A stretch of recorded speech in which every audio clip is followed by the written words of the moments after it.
So, followers of Christ, so we are almost done to our mission and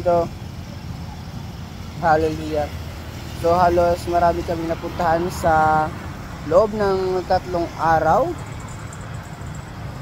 But we are very thankful because we are continually doing this for the next other day. Hallelujah. And I believe na patuloy nasamahan tayo ng Panginoon sa ating mga gagawin para sa kanyang kalooban.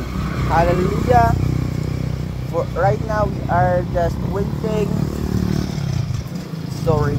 We are just waiting para makawin na ng Puerto Princesa. So thank you and hallelujah.